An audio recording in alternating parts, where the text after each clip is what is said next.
Radhanagar colony এলাকায় একটি মন্দিরে চুরির ঘটনায় চাঞ্চল্য ছড়ালো। দীপক সাহা নামের এক ব্যক্তি অভিযোগ করে বলেন, তার বাড়িতে থাকা মন্দিরে চুরির ঘটনা ঘটেছে। এদিন সকালে তার স্ত্রী ঘুম থেকে উঠে দেখতে পারেন মন্দিরের তালা ভাঙা, পুজোর বেশ কিছু সামগ্রী খোয়া গিয়েছে বলে তিনি জানান।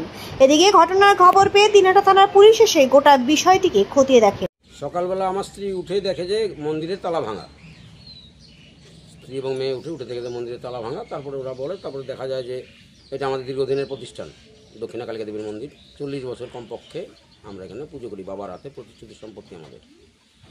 তা যাই হোক, তারপরে এসে দেখা যায় যে এখানে নারায়ণ ঠাকুরের সামনে যে একটা পিতলের ঘট এবং দক্ষিণা কালিকা দেবীর সামনে যে একটা পিতলের ঘট এবং শীতলা মায়ের সামনে পিতলের ঘট, সেগুলো নাই।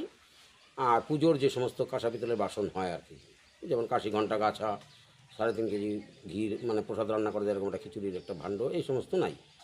কিন্তু এখানে যে জিনিসটা আমরা হারিয়েছি আজকে, এর ভ্যালু যেটা, সেটা হলো খুব 5-7 হাজার টাকা বা 10 হাজার টাকা, 5-10 হাজার টাকা হলে এটা যায় আজকেই কিনে নিয়ে আসা যায় বাজার থেকে।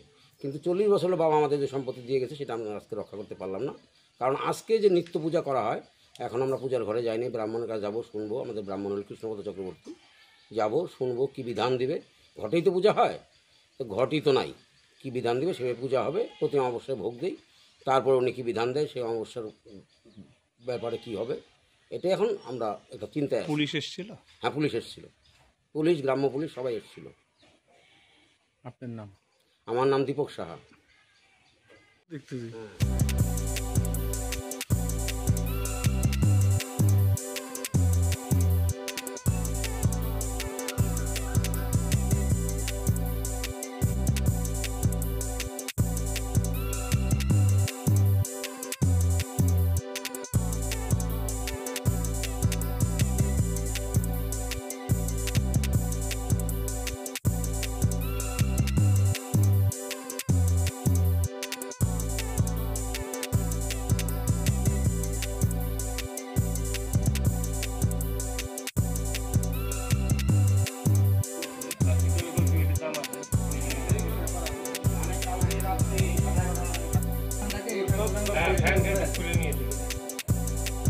না 1,500 টাকা চাই, ওদের কাছে 500 টাকা বেচা দিল হবে।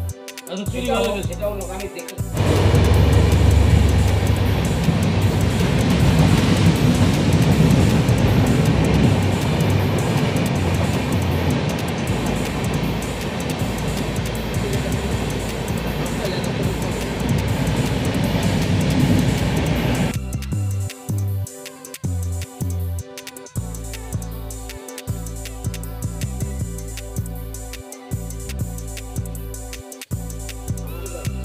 তাই তো দেখতে